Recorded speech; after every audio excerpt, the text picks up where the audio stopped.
Hello दोस्तों, जियो study hub में आप सभी का स्वागत है। तो आज हम कक्षा 10 विज्ञान का बहुत ही खास और दिलचस्प अध्याय शुरू करने जा रहे हैं, अम्ल क्षारक एवं लवण। तो दोस्तों, इस चैप्टर को सिर्फ एग्जाम के लिए नहीं बल्कि हमारी रोज़मर्रा की ज़िंदगी से भी समझने के लिए बहुत ज़रूरी है। तो आज हम इस वीडियो में हम इसका पार्ट 1 कवर करेंगे और इसमें हम जानेंगे कि आखिर ये अम्ल और क्षारक क्या होते हैं और इन्हें पहचानते कैसे हैं और इसके रासायनिक गुण क्या हैं।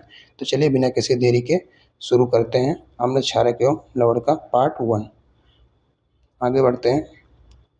अध्याय को तीन पार्ट में समझेंगे। ये क्या है, तो आगे बढ़ने से पहले मैं आपको बता दूं कि इस पूरे चैप्टर को हमने आसानी से समझने के लिए 3 हिस्सों में बांटा है। स्क्रीन पर आप देख सकते हैं कि आज हम पार्ट 1 में हम पहचान, सूचक और रासायनिक अपक्रियाओं का पूरा अच्छे से समझेंगे। फिर हम पार्ट 2 में हम पीएच और दैनिक जीवन की बातें करेंगे और पार्ट 3 में हम लवण यानी कि साल्ट के बारे में पढ़ेंगे। आज हमारा पूरा फोकस पार्ट 1 पर रहेगा। चलिए शुरू करते हैं। तो दोस्तों, आप देख सकते हैं कि शुरुआत करते हैं अपने घर के रसोई से। तो आपने नींबू का खट्टा स्वाद चखा होगा, दही खाई होगी या फिर साबुन के जो साबुन से हाथ धोते वक्त चिकनापन महसूस किया होगा। ये सब क्या है, तो जो चीज़ें खट्टी खट्टी हैं जैसे नींबू का सिरका हो गया, इसमें अम्लीय गुण है। जो साबुन या टूथपेस्ट का इस्तेमाल करते हैं वो क्षारीय है। लेकिन यहाँ एक सबसे बड़ा सवाल ये खड़ा होता है कि अगर क्या आप हम हर चीज़ को चख कर पहचानेंगे? तो बिल्कुल नहीं। तो कई रसायन बहुत ही खतरनाक होते हैं, तो उन्हें कैसे पहचानें, इसका जवाब हम देंगे सूचक, जिसके बारे में हम आगे बात करेंगे। तो इसमें आप देख सकते हैं कि दैनिक जीवन से जुड़ा हुआ उदाहरण क्या क्या हमें बताता है कि अम्लीय क्या होता है, क्षारीय क्या होता है, उसको इस तरीके से हम जान पहचान सकते हैं। आगे बढ़ते हैं। अम्ल क्या होते हैं? तो सबसे पहले विज्ञान की भाषा में समझते हैं कि अम्ल एसिड्स क्या हैं। तो आसान शब्दों में कहूँ तो पदार्थ जिन्हें वो पदार्थ जिन्हें हम पानी में मिलाने पर वो जो H3O+ आयन मतलब कि हाइड्रोनियम आयन बनाते हैं तो अम्ल कहलाते हैं। तो जैसे हाइड्रोक्लोरिक अम्ल या सल्फ्यूरिक अम्ल। लेकिन दोस्तों, सारे अम्ल खतरनाक नहीं होते हैं। कुछ प्राकृतिक अम्ल भी हैं जिन्हें हम मज़े से भी खाते हैं, जैसे नींबू में साइट्रिक अम्ल हो गया है, इमली में टर्टरिक अम्ल हो गया। पर ध्यान रखें कि लैब में रखने किसी भी केमिकल को कभी भी चखना नहीं है, टेस्ट नहीं करना उस तरीके से। देख सकते हैं इस तरीके से रासायनिक उदाहरण आप इसमें देख सकते हैं और इसमें कुछ हम प्राकृतिक इस तरीके से उदाहरण आप देख सकते हैं किसमें क्या चीज़ें होती हैं। इसमें कुछ आप फार्मूले देख लीजिए, पढ़ लीजिए इनको। देख सकते हैं नाइट्रिक अम्ल, एसिटिक अम्ल। आगे बढ़ते हैं। क्षारक बेस क्या होते हैं? तो दोस्तों, अब आते हैं क्षारक बेसिस पर। तो अम्ल का बिल्कुल ही उल्टा होता है। जो पदार्थ जो पानी में घुलने पर OH मतलब माइनस आयन हाइड्रोक्साइड आयन देते हैं क्षारक कहलाते हैं, जैसे NaOH या KOH। हमारी रोजमर्रा की ज़िंदगी में साबुन का घोल हो गया, मतलब कि बेकिंग सोडा हो गया, या पेट की जो एसिडिटी दूर करने वाली दवाइयाँ हो गई, ये सब क्या क्षारक ही होते हैं। तो इसका स्वभाव छूने में थोड़ा चिकना और साबुन जैसा होता है। तो इस तरीके से आप क्षारक को पढ़ सकते हैं, समझ सकते हैं। इसमें से कुछ अगर नोट करने वाली चीज़ें हों तो जहाँ आपने नोट्स बनाए हों वहाँ पर आप इन छोटे-छोटे चीज़ें एग्जाम्पलों को आप लिख सकते हैं, या आपको लगता है ऐसा है तो आप इसका स्क्रीनशॉट लेकर भी रख सकते हैं। जहाँ आपने नोट बनाया है स्कूल टीचर में, आप वहाँ पर आप इसको छोटे-छोटे कुछ चीज़ें इसमें से नोट करने वाली चीज़ें हैं तो नोट कर सकते हैं अपने आसान भाषा में समझने के लिए। अम्ल और क्षारक की पहचान। तो जैसा मैंने पहले कहा कि हर चीज़ को चख कर या छूकर देखना जानलेवा हो सकता है, इसलिए वैज्ञानिक तरीका है सूचक या इंडिकेटर जिसे बोलते हैं का इस्तेमाल करना होता है। तो दोस्तों, सूचक वो जासूस है जो रंग या महक बदल कर हमें बता देते हैं कि सामने वाली चीज़ अम्ल है या क्षारक है। तो मुख्य रूप से हम लिटमस, हल्दी और चाइना रोज का इस्तेमाल करते हैं। तो चलिए इन्हें एक-एक करके समझते हैं। देख सकते हैं इसमें प्रमुख सूचक, और इसमें सूचक क्या होता है और उसका थोड़ा ये भी देख सकते हैं इसमें। आगे बढ़ते हैं। लिटमस सूचक। तो लिटमस सबसे फेमस प्राकृतिक सूचक है जो लाइकेन नाम के पौधे से निकाला जाता है। लाइकेन नाम के पौधे से निकाला जाता है इसे, और इसे याद रखने की एक बहुत ही शानदार ट्रिक है कि अम्ल के अंत में क्या आता है, ला आता है। यानी ये नीले लिटमस को लाल कर देता है और क्षारक लाल को नीला कर देता है। अगर विलयन उदासीन है जैसे शुद्ध पानी, तो लिटमस का रंग बिल्कुल नहीं बदलेगा। तो इस तरीके से आप समझ सकते हैं, एक एक करके देख सकते हैं। आगे बढ़ते हैं। कृत्रिम सूचक सिंथेटिक इंडिकेटर्स।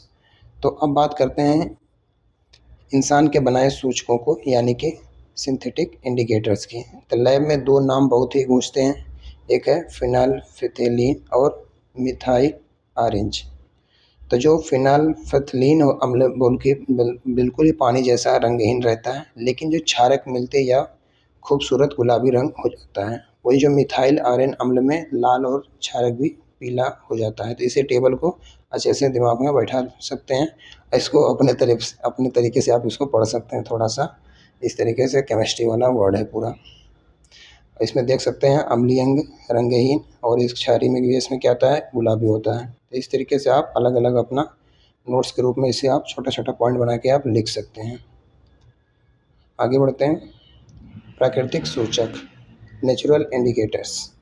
तो क्या आप जानते हैं कि आपके घर में भी एक बेहतरीन सूचक मौजूद है क्या?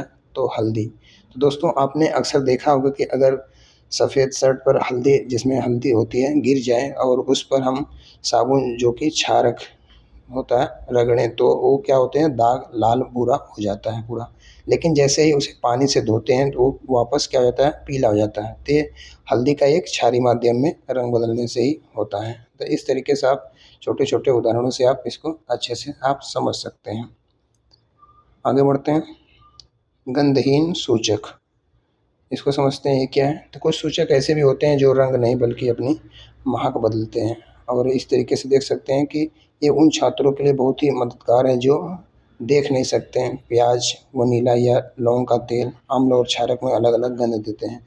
तो क्षारक में तो अक्सर प्याज की महक पूरी तरह से गायब हो जाती है। इस तरीके से आप छोटा छोटा चीज़ें आप इस तरीके से समझ सकते हैं। आगे बढ़ते हैं, अम्ल प्लस धातु, एसिड प्लस मेटल।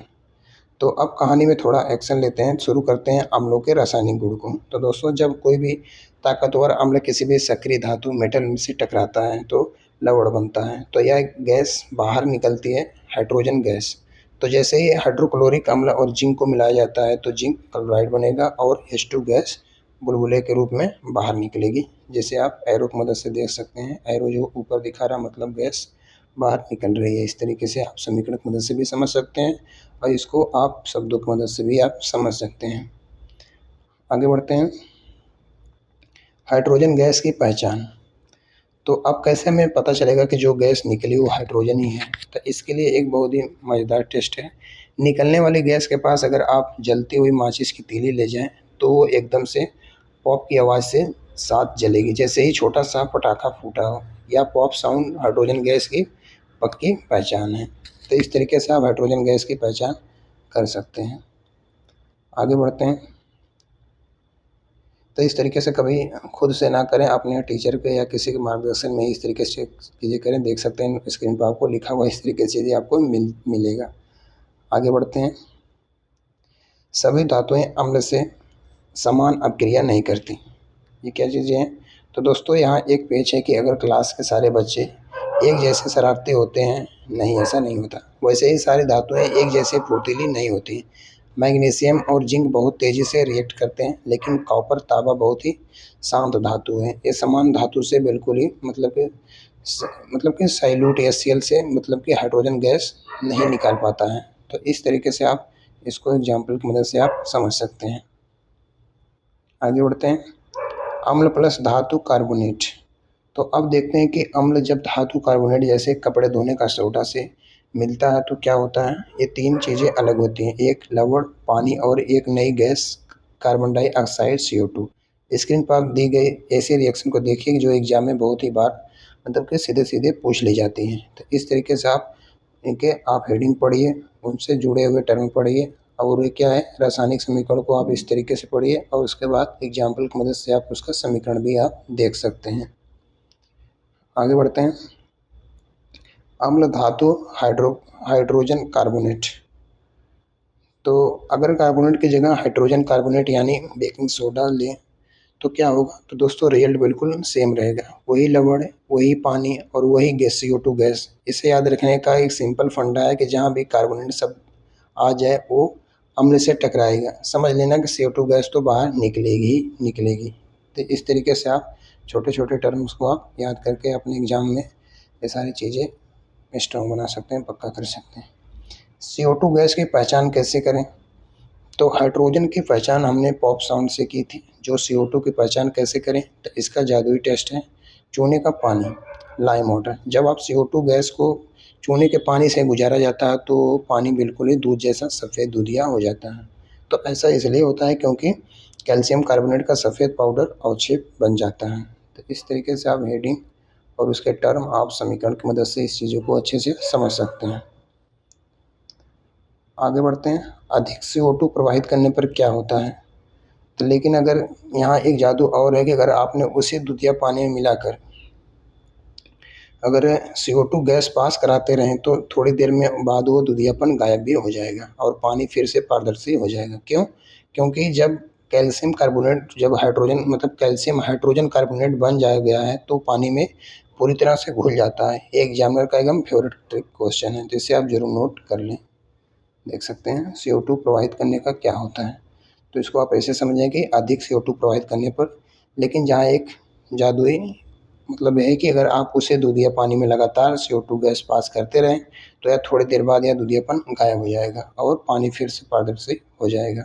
क्योंकि अब कैल्शियम जो कार्बोनेट हाइड्रोजन कार्बोनेट बन जाएगा जो पानी में पूरी तरह से घुल जाता है। आगे बढ़ते हैं। अम्ल धातु ऑक्साइड। तो अगला गुण देखते हैं अम्ल। जब अम्ल किसी भी धातु ऑक्साइड से मिलता है तो लवण या पानी बन जाता है। तो दोस्तों धातु ऑक्साइड स्वभाव से ही क्षारीय बेसिस होती है, इसलिए ये रिएक्शन बिल्कुल वैसे ही है जैसे किसी भी अम्ल और क्षारक की आपस में लड़ाई से हो रही हो। तो इस तरीके से आप समझ सकते हैं रिलेट करके एक दूसरे से। आगे बढ़ते हैं। CuO का प्रयोग समझें। तो इसे हम इस संदर्भ प्रयोग से समझते हैं कि कॉपर ऑक्साइड का रंग काला होता है, लेकिन जैसे ही हम इसमें हाइड्रोक्लोरिक अम्ल डालते हैं और थोड़ा हिलाते हैं तो काला रंग धीरे धीरे गायब होने लगता है और विलयन का रंग नीला हरा हो जाता है। तो ये नीला हरा रंग बनाता है कि नया लवण कॉपर मतलब क्लोराइड बन चुका है। आगे बढ़ते हैं। अब क्षारकों के रासायनिक गुण। तो अब बात करते हैं क्षारकों के रासायनिक गुणों की। तो सबसे बड़ी और अहम अपक्रिया है कि अम्ल और क्षारक का आपस में टकराना। तो दोस्तों जब ये दोनों मिलते हैं तो एक दूसरे के प्रभाव को ख़त्म कर देते हैं और लवण ये तथा जल बनाते हैं, जैसे ही हम उदासीनीकरण कहते हैं इसे। देख सकते हैं अम्ल प्लस क्षारक। तो इसका हेडिंग आप देख सकते हैं और उसका सूत्र की मदद से आप इसकी अपक्रिया भी साथ साथ देख सकते हैं। Cl प्लस NOH क्या बनता है? NaCl plus H2O। आगे बढ़ते हैं। ये आपका नोट्स कितना काम करेगा, आपकी चीज़ें अगर आप उसको और अच्छे से आपने समझा हुआ है तो इसको आप छोटे छोटे वर्ड में आप अपने बुक में बुक में कह रहा हूँ अपने कॉपी में आप इसके नोट करके अच्छे से समझने के लिए आप रख सकते हैं। उदासीनीकरण को गहराई से समझें। तो क्या है? तो इसे थोड़ा गहराई से समझते हैं कि ऐसा होता क्यों है। तो अम्ल के पास क्या है? H3OA प्लस है, आयन है।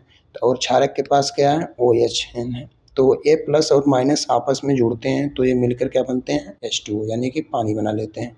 इसलिए दोनों ही शक्ति ख़त्म हो जाती है। जब हमें एसिडिटी होती है तो हम इनो क्षारक पीते हैं तो वो पेट के अम्ल को ऐसे ही पानी और सॉल्ट में बदलकर हमें आराम देता है। तो इस तरीके से जीवन से जुड़े एग्जाम्पल को भी रिलेट करके हम केमिस्ट्री को आसान भाषा में समझ सकते हैं।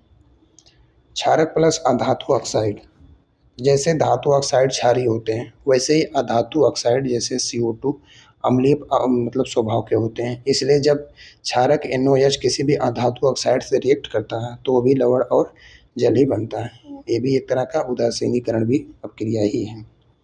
इसे भी आप समझ सकते हैं, देख सकते हैं स्क्रीन पर एक एक सारी चीज़ें डिटेल में चीज़ें आपको लिखी हुई मिल जाएगी।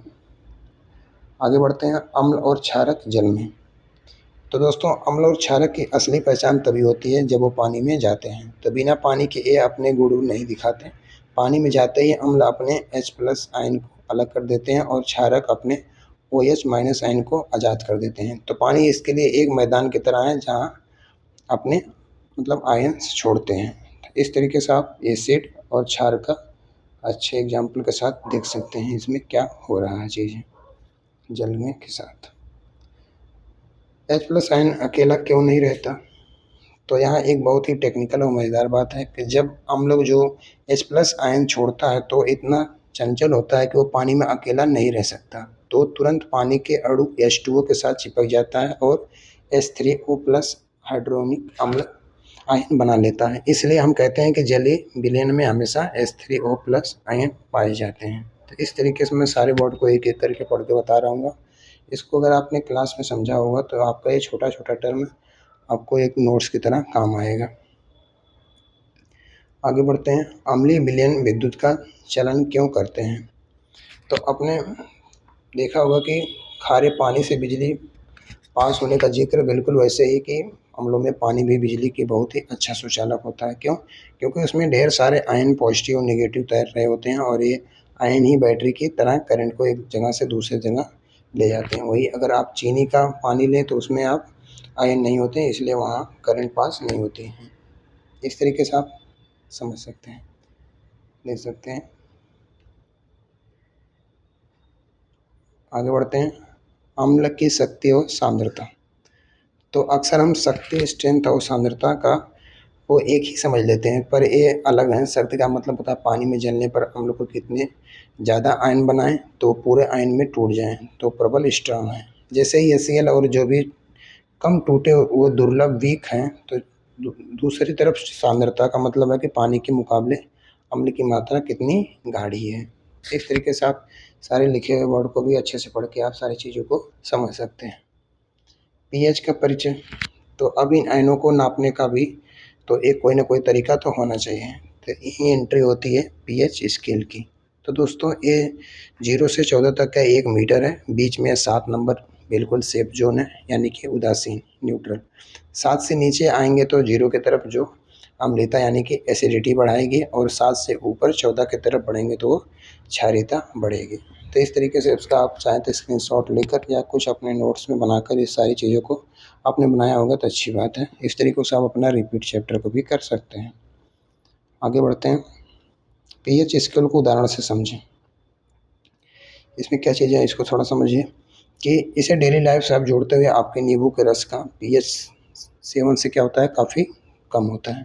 शुद्ध पानी बिल्कुल 7 पर होता है और साबुन का पानी 7 से ज़्यादा होता है। और एक बात याद रखिएगा, अलग अलग नींबू या अलग अलग मिट्टी का pH थोड़ा बहुत बदल सकता है, इसलिए हम एक अनुमानित रेंज लेकर चलते हैं। इस तरीके से आप pH को उदाहरण की मदद से अलग अलग आप देख सकते हैं। आगे बढ़ते हैं। Part 1 master revision. तो चलिए दोस्तों हम अब चलते हैं, अपने जो पढ़ा है पार्ट 1 मिनट में 1 मिनट में उसे रिवाइज कर लेते हैं। ये स्लाइड आपके लिए मास्टर चार्ट शीट है। अगर अम्ल H3O प्लस बढ़ाते हैं तो क्षारक, OH माइनस बढ़ाते हैं अम्ल धातु से टकराए तो H2 गैस, कार्बोनेट से टकराए तो CO2 गैस, और अम्ल क्षारक आपस में टकराए तो लवण या पानी। तो इसे आप वीडियो को रोककर अच्छे से नोट कर सकते हैं, देख सकते हैं पूरे पार्ट का अच्छे से एक ही जगह आपको सारा सब कुछ मिल गया। आगे बढ़ते हैं। महत्वपूर्ण अपक्रियाएं एक जगह। तो इसमें आप देख सकते हैं कि पूरा कि इसमें आपको एक जगह महत्वपूर्ण अपक्रिया आपको एक जगह देखने को मिलेगा। फिर चाहे तो आप स्क्रीनशॉट लेकर आप इसका रख सकते हैं। एग्जाम्पल की मदद से अपने नोट्स में इसको अच्छे से आप लिख सकते हैं। एग्जाम के समय आपको पूरी किताब पलटने की जरूरत नहीं है। इसमें मैंने इस चैप्टर का टॉप 5 रासायनिक अपक्रियाएं एक ही स्क्रीन पर लगा दी है, जिन्हें आप लिख लिख कर प्रैक्टिस कर लीजिए, क्योंकि बोर्ड एग्जाम में इन्हीं 5 में से घुमा फिरा कर सवाल बनते हैं। तो इस तरीके से आप इनको अच्छे से नोट कर सकते हैं। एग्जाम बूस्टर 10 बहुत महत्वपूर्ण प्रश्न क्या रहते हैं इसमें। तो अब वक्त हो गया खुद को परखने का। स्क्रीन पर आप 10 वन लाइनर सवाल हैं जो हर बोर्ड में छपते हैं। तो जैसे CO2 चूने के पानी को दूधिया क्यों करती है?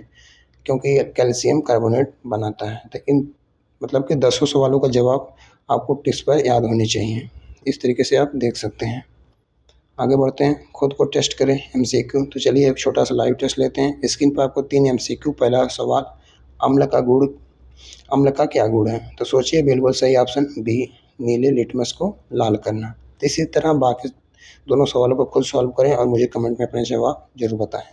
तो इस तरीके से आप देख सकते हैं। उसके आपको सवाल भी मिलेगा, जवाब भी मिल गया, सवाल भी जवाब भी। तो इसमें आपको जवाब क्या देंगे, इसमें आपको सारा क्वेश्चन सवाल मिल ही गया। तो NCERT से आपको क्या क्या याद रखना है।